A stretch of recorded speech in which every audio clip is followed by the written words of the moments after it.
नमस्कार दोस्तों। Target with Mrityunjay के यूट्यूब चैनल में आपका स्वागत है। दोस्तों, हम इस यूट्यूब चैनल पे इतिहास के संपूर्ण पाठ्यक्रम की चर्चा कर रहे हैं। सबसे पहले प्राचीन इतिहास की चर्चा करेंगे, उसके बाद मध्यकालीन इतिहास की चर्चा करेंगे, उसके बाद आधुनिक काल की चर्चा करेंगे। और ये सुबह मॉर्निंग में दोस्तों 9 बजे हम लोग इसकी क्लास लेते हैं और शाम को दोस्तों 5 बजे हम लोगों की क्लास चलती है। यूथ कंपटीशन टाइम की है। इसमें 1 लाख प्रश्नों की चर्चा यहाँ पे दिए हुए हैं, वो भी टॉपिक वाइज।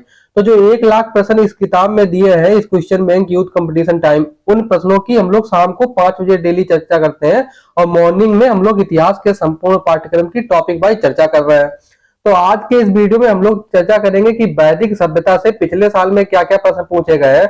तो हम लोग देखेंगे कि वैदिक सभ्यता के धर्म से क्या क्या प्रश्न पूछे गए, अर्थव्यवस्था से क्या क्या प्रश्न पूछे गए, नदी से संबंधित क्या क्या प्रश्न पूछे गए हैं, तथा कुछ अन्य छोटे टॉपिक हैं उन पे भी चर्चा कर लेंगे जो पिछले साल में प्रश्न आए हुए हैं इस किताब में जो उन्होंने दिए हैं। साथ साथ दोस्तों ये वीडियो देखना इसलिए भी इम्पोर्टेंट है क्योंकि इससे सीधे सीधे 2 से 3 प्रश्न आपके जो आगामी परीक्षाएं हैं उनमें रिपीट होंगे, तो इसलिए पूरा वीडियो जरूर देखें।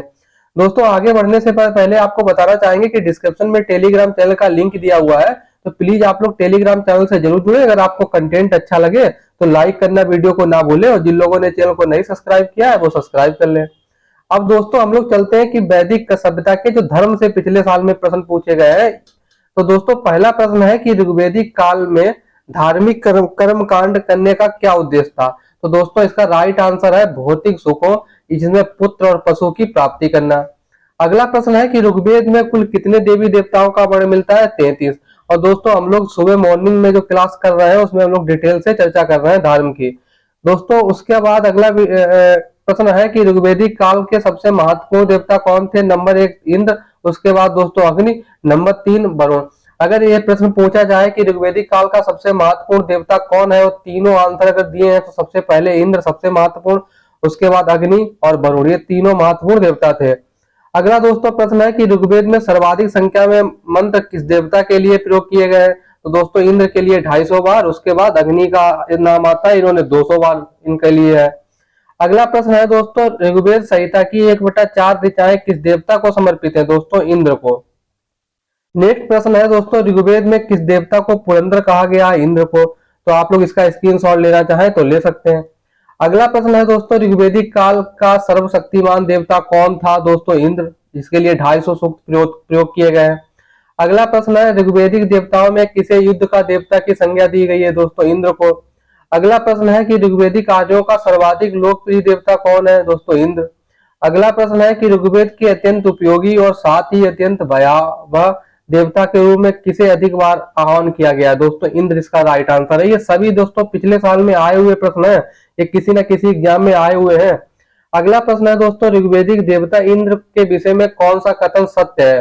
तो दोस्तों इसमें राइट आंसर यही है, झंझावात के देवता थे और ये वर्षा के भी देवता थे। अगर एग्जाम में पूछा जाए कि वर्षा के देवता कौन है तो दोस्तों राइट आंसर होगा इंद्र।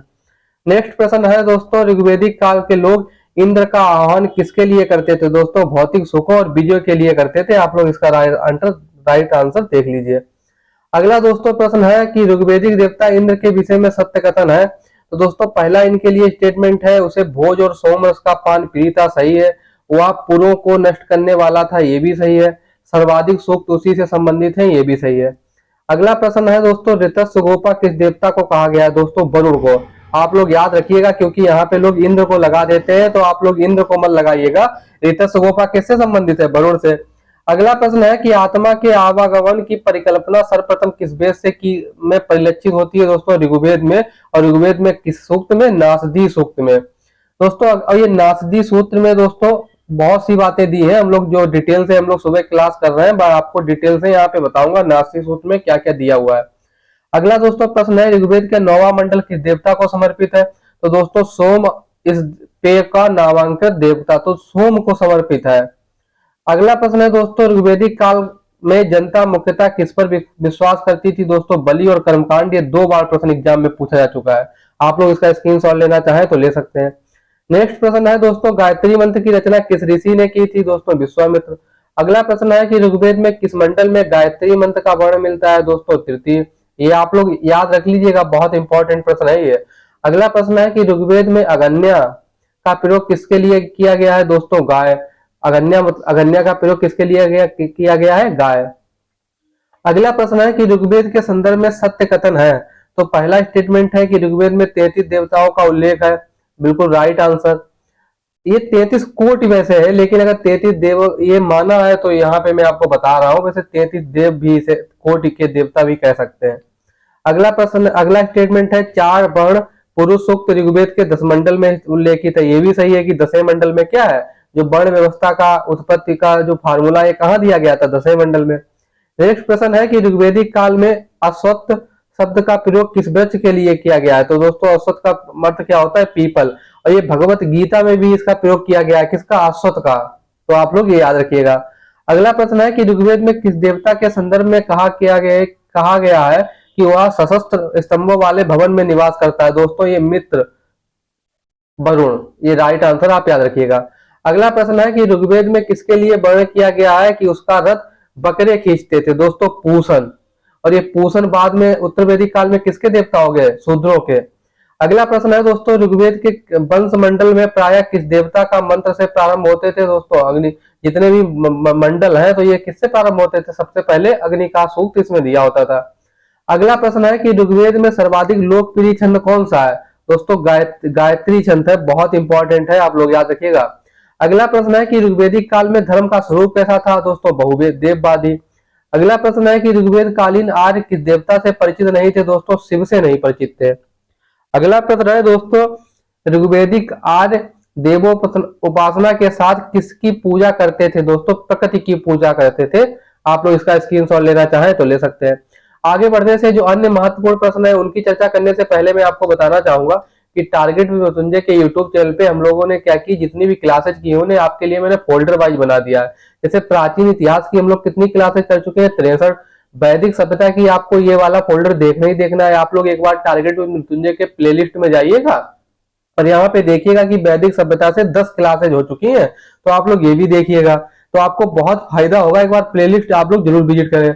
अगला प्रश्न है दोस्तों, ऋग्वेदिक काल में किन 2 देवियों का वर्णन किया गया है? दोस्तों उषा और अदिति का।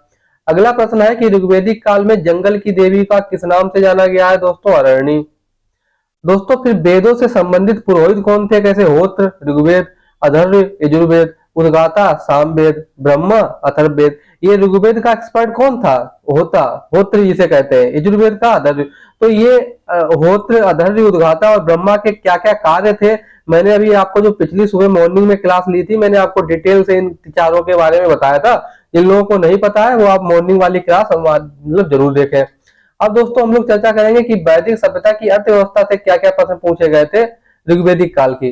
तो दोस्तों पहला प्रश्न है कि ऋग्वेदिक काल में आर्यों की आर्थिक स्थिति किस पर निर्भर थी? दोस्तों कृषि और पशुपालन पर। अगला प्रश्न है दोस्तों, पूर्व वैदिक काल में भूमि का स्वामित्व किसके पास था? दोस्तों संपूर्ण कबीले के पास। मैंने आपको बहुत डिटेल से कॉन्सेप्चुअल तरीके से मॉर्निंग में बताया था। अगला प्रश्न है दोस्तों, ऋग्वेद के किस मंडल में कृषि संबंधी कार्यों का वर्णन मिलता है? दोस्तों चतुर्थ मंडल में। अगला प्रश्न है दोस्तों, ऋग्वेद में उल्लेखित यव शब्द किस कृषि उत्पाद हेतु प्रयुक्त होता है? दोस्तों जौ। अगला प्रश्न है, ऋग्वेद में पढ़ी शब्द किस वर्ग के नागरिकों के लिए प्रयोग किया गया है? तो ऋग्वेद में पढ़ी शब्द किस वर्ग के नागरिकों के लिए प्रयोग किया गया है? दोस्तों व्यापारी वर्ग के लिए। अगला दोस्तों प्रश्न है कि ऋग्वेद काल में महत्वपूर्ण मूल्यवान संपत्ति किसे समझा जाता था? दोस्तों गाय सबसे महत्वपूर्ण संपत्ति समझा जाता था। कब? ऋग्वेद काल में। अगला प्रश्न है, कृषि को बढ़ावा देने के लिए कितने कारणों का उल्लेख ऋग्वेद में किया गया है? दोस्तों 4। कौन कौन से? कृषि, उर्धर, धान्य और वृष्टि। अगला प्रश्न है कि ऋग्वेदिक आर्य किस अनाज से अपरिचित थे? दोस्तों जौ से अपरिचित थे। अगला प्रश्न है कि ऋग्वेद में प्रयुक्त सीता शब्द का अर्थ क्या है? दोस्तों ज्योति हुई कूड़ के लिए कहा जाता था। किसे? सीता। अगला प्रश्न है कि ऋग्वेदिक काल में कर का भार किस समुदाय पर था? दोस्तों वैश्य समुदाय पे। अगला प्रश्न है दोस्तों, ऋग्वेदिक काल में निष्क किस अंग का आभूषण था? दोस्तों गले। बहुत इंपॉर्टेंट प्रश्न है, आपका ये गलत नहीं होना चाहिए। अगला प्रश्न दोस्तों है कि ऋग्वेद में किन शिल्पियों का उल्लेख किया गया है? दोस्तों बढ़ईगिरी का, स्वर्णगिरी का, बुनाई, सिलाई, धातुकर्म और कुंभकारी, इन सभी शिल्पियों का उल्लेख किया गया है। अगला प्रश्न है कि ऋग्वेद में किन पशुओं का उल्लेख किया गया है? तो दोस्तों गाय, भैंस, घोड़ा, हाथी, ऊंट, बैल, कुत्ता, सुअर, गधा, हिरण, इन सबका उल्लेख किसमें है? ऋग्वेद में। नेक्स्ट प्रश्न है कि पूर्व वैदिक काल में कोई नियमित कर व्यवस्था नहीं थी, क्योंकि राजा को भूमि का स्वामी नहीं समझा जाता था इसलिए। और मैंने आपको बताया भी था, पूर्व वैदिक काल या ऋग्वैदिक काल में समाज कैसा था, कबीलाई समझ था। और कबीलाई समाज एक जगह पे कभी नहीं रहता है, आज यहाँ तो कल वहां, कल वहां तो आज यहाँ। अगला प्रश्न है दोस्तों, ऋग्वैदिक काल में ब्याज लेने वाले सूदखोर को क्या कहा जाता था? दोस्तों बेगनाट, बेकनाट, वेकनाट। तो आप लोग ये भी रखिएगा। फिर दोस्तों कुछ ऋग्वैदिक कालीन कृषि संबंधी नाम है, जैसे प्राचीन नाम उनका क्या है, आधुनिक नाम। जैसे उपजाऊ भूमि को पहले क्या कहते थे ऋग्वैदिक काल में? उर्वरा। बेल को क्या कहते थे? ब्रक। हल को क्या कहते थे? लांगर या सीर। गोबर की खाद को क्या कहते थे? करीस या सकृत। हल्की बनी नालियों को क्या कहते थे? सीता। हलवाहा को क्या कहते थे? किवास। कूप को क्या कहते थे? अवट। बादल को क्या कहते थे? पर्जन्य। अनाज भापने वाले पात्र को क्या कहते थे? उर्दर। अनाज को क्या कहते थे? धान्य। वैद्य को क्या कहते थे? भीषज। बढ़ई को क्या कहते थे? तछा या तच्छन। ऋण के लिए प्रयुक्त शब्द क्या था दोस्तों? कुशीत। बैलगाड़ी के लिए क्या कहते थे? अनस। तो एग्जाम में कैसे प्रश्न पूछा जाएगा? एग्जाम में क्या होगा, तीन चार इधर से दे देगा, तीन चार इधर से दे देगा, कहेगा कि सुमेलित कीजिए। तो आप लोग इसे भी एक दो बार लिख लिख के प्रैक्टिस कर लीजिए, याद हो जाएगा, इसमें कोई रॉकेट साइंस नहीं है। अगला हम देखेंगे कि ऋग्वैदिक काल, जो वैदिक कालीन में नदियों से संबंधित क्या क्या प्रश्न पूछे गए हैं। तो पहला प्रश्न है कि ऋग्वैदिक कार्यों की सबसे पवित्र नदी कौन थी? दोस्तों सरस्वती नदी। अगला प्रश्न है, किस नदी को ऋग्वेद में मातेतमा या नदीतमा संबोधित किया गया है? दोस्तों सरस्वती को नदीतमा उल्लेखित है किसमें? ऋग्वेद में। अगला प्रश्न है कि ऋग्वेद में किस नदी का सर्वाधिक बार उल्लेख है? दोस्तों सिंधु नदी का। और ये भी आपको याद रखना है, ऋग्वेद में यमुना और गंगा को कितनी बार उल्लेख किया गया है? तो यमुना का दोस्तों 3 बार और गंगा के लिए 1 बार। आप लोग इसका स्क्रीनशॉट ले ले। और अगर आपको ये प्रश्न अच्छे लग रहे हैं तो ज्यादा से ज्यादा इस यूट्यूब चैनल को दोस्तों को जरूर सजेस्ट करें, जिससे चैनल को ग्रोथ हो। मैं मेरी टीम आपके लिए कुछ अन्य सीरीज महत्वपूर्ण स्टार्ट कर सके इस यूट्यूब चैनल पे। अगला दोस्तों प्रश्न है कि ऋग्वेद में नदी स्तुति सूक्त में किन दो नदियों के बीच वैदिक नदी सरस्वती का स्थिति का बोध होता है? दोस्तों यमुना और सतुद्री नदी के बीच। तो आप ये बात प्रश्न फिर से समझिए कि ऋग्वेद का जो नदी सूक्त था, इसमें दो नदियों के बीच वैदिक नदी जो सरस्वती थी उनके बीच बहती थी। कौन सी? यमुना और सतुद्री। सतुद्री किसे कहते हैं? सतलुज नदी को। अगला प्रश्न है, गंगा और यमुना नदियों का सर्वप्रथम उल्लेख किस वेद में है? ऋग्वेद में। अगला प्रश्न है कि ऋग्वेद में नदी सूक्त का वर्ण किस मंडल में मिलता है? दोस्तों नदी सूक्त है दोस्तों 10वें मंडल में। अगला प्रश्न है दोस्तों, ऋग्वेद में किन नदियों का उल्लेख अफगानिस्तान के साथ आर्यों के संबंध के सूचक किया गया है? कुबा, कुरमू और गोमती। तो आप लोग इसका भी स्क्रीनशॉट लेना चाहें तो ले सकते हैं। अगला प्रश्न है कि ऋग्वेद में सतुद्री शब्द का प्रयोग किस नदी के लिए किया गया है? तो सतुद्री दोस्तों कहते थे सतलज नदी को। अगला प्रश्न है कि ऋग्वेद में नदी सूक्त में कुल कितनी नदियों का वर्ण मिलता है? दोस्तों 21 नदियों का। अगला प्रश्न है कि ऋग्वेद में सूक्तों का संदर्भ में सत्य कथन है, इसमें हिमवंत और मुजवंत का उल्लेख है, सही। ये दोस्तों दोनों क्या थे? पर्वत। इसमें उल्लेखित अधिकांश नदियां यमुना और गंगा से पश्चिम की क्षेत्र में बहती थी, ये भी स्टेटमेंट सही है। अब दोस्तों ये कुछ नदियां हैं प्राचीन, और इनका वर्तमान आधुनिक नाम क्या है? दोस्तों राधि को वैदिक काल में क्या कहते थे? परुषणी। झेलम को अस्किनी। चिनाब को कहते थे अस्किनी। झेलम को कहते थे वितस्ता। ब्यास को कहते थे विपाशा। सतलज को कहते थे सतुद्री। गंडक को कहते थे सदानीरा। सोहन को कहते थे सोसेमा। मरु बर्मन को कहते थे मरुद वृद्धा। स्वात को कहते थे सुवास्तु। घग्गर को कहते थे द्रुसदती। इंडस को कहते थे सिंधु। कुर्रम कहते थे कृमु को। गोमल कहते थे गोमती को। काबुल कहते थे कुंभ या कुबा को। तो इसमें क्या होगा, एग्जाम में कैसे प्रश्न बनेगा? तीन चार इधर प्राचीन नाम दे देगा और इधर आधुनिक नाम दे देगा, कहेगा कि सुमेलित कीजिए। तो आप लोग इसकी भी 1-2 बार पढ़िएगा तो आपको याद आ जाएगा। अगला दोस्तों फिर कुछ है ऋग्वैदिक कालीन शब्दावलियां और उनके अर्थ। जैसे नीवी किसे कहा जाता था? कमर के नीचे पहने जाने वाला वस्त्र। बासव किसे कहा जाता था? कमर के ऊपर पहने वाला वस्त्र। अधिवास किसे कहा जाता था? ऊपर की से धारण किए जाने वाला चादर या ओढ़नी, जिसे गमछा भी बोल सकते हैं। तथा बढ़ई को कहा जाता था। कर्मा किसे कहा जाता था? धातु कर्म करने वाले व्यक्ति को क्या कहा जाता था? कर्मा। वेकनाट किसे कहा जाता था? दोस्तों सूद को। अभी पिछली स्लाइड में हमने आपको चर्चा भी कर चुके हैं प्रश्न की। अरित्र किसे कहा जाता था? पतवार को। नाभि किसे कहा जाता था? अरित्र को। तो आप लोग इसका स्क्रीनशॉट लेना चाहें तो ले सकते हैं। अब दोस्तों ऋग्वेद में कुछ शब्द है, ये कितनी बार उल्लेख हुए? जैसे पिता का ऋग्वेद में कितनी बार उल्लेख किया गया है? 335 बार।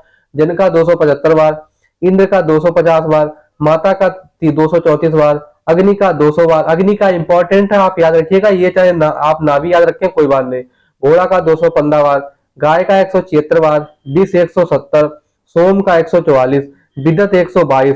आपको इसमें विदत याद रखना है, सोम याद रखना है, विस्का याद रखना है और अग्नि का, ये 4 याद रखने हैं। और आप ना भी याद रखें तो कोई बात नहीं। अगला दोस्तों फिर ये विश्व 100 बार, ब्रज 45, कृषि 33, आर्य 36, गढ़ 46, वरुण 30, राष्ट्र 10, समिति 9, सवा 8, यमुना 3, गंगा 1, राजा 1, पृथ्वी 1, ब्राह्मण 15, क्षत्रिय 9 बार।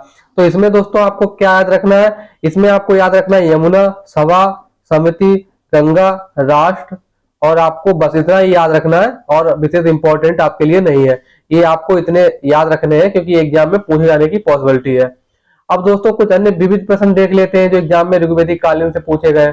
तो ऋग्वेद में जन्म उत्तर पश्चिम भारत में ना होकर अपितु ईरान में हुआ था। यह सिद्धांत का प्रतिपादन कौन है दोस्तों, मैक्स मूलर। अगला प्रश्न है दोस्तों, भारतीय संस्कृति की आधारशिला किस वेद पर रखी है दोस्तों, ऋग्वेद। अगला प्रश्न है कि स्तूप शब्द की जानकारी सबसे पहले कहां से हुई है दोस्तों, ऋग्वेद में। अगला प्रश्न है कि ऋग्वेद के किन सूक्त में भारतीय नाटक का अंकुर अवस्था होना माना जाता है दोस्तों, संवाद सूक्त। बहुत इंपॉर्टेंट प्रश्न है, आप लोगों का गलत नहीं होना चाहिए। अगला प्रश्न है ऊंट का सर्वप्रथम उल्लेख किस वेद में मिलता है दोस्तों, ऊंट का सबसे पहले कहा, ऋग्वेद में वर्णित है। अगला प्रश्न है दोस्तों, ऋग्वेद में वर्णित सबसे सामान्य अपराध किसे माना गया है, पशुओं की चोरी। क्योंकि कबीलाई समाज था तो यहाँ पशु ही मेन इनकी अर्थव्यवस्था का साधन थे, तो यही सबसे चोरी होती थी। अगला प्रश्न है कि ऋग्वेदिक आर्य और हड़प्पा संस्कृति के लोग एक ही थे, यह सिद्धांत किसने प्रतिपादित किया दोस्तों, बीबी लाल ने। बहुत इंपॉर्टेंट प्रश्न है। अगला प्रश्न है कि ऋग्वेदिक सभ्यता का वह तत्व जिसकी उपनिषदि ऋषियों ने आलोचना की है दोस्तों, यज्ञवाद की। अगला प्रश्न है अवेस्ता और ऋग्वेद में समानता है, अवेस्ता ग्रंथ किस क्षेत्र से दोस्तों है, तो अवेस्ता और ऋग्वेद में समानता तो है, अवेस्ता दोस्तों ईरान का ग्रंथ है, तो आप लोग याद रखिएगा। दोस्तों आपको प्रश्न अच्छे लग रहे हैं तो ज्यादा से ज्यादा इस यूट्यूब चैनल को दोस्तों को जरूर सजेस्ट करें और वीडियो को लाइक करना ना भूलें। कुछ प्रश्न अन्य बचे हैं, उनकी भी चर्चा हम लोग अगली वीडियो में कर लेंगे। इस तरीके से आपका ये वैदिक कल्चर के जितने भी प्रश्न आए हुए हैं ये सब सॉल्व हो जाएंगे। थैंक यू दोस्तों, फिर किसी नेक्स्ट वीडियो में फिर मिलेंगे।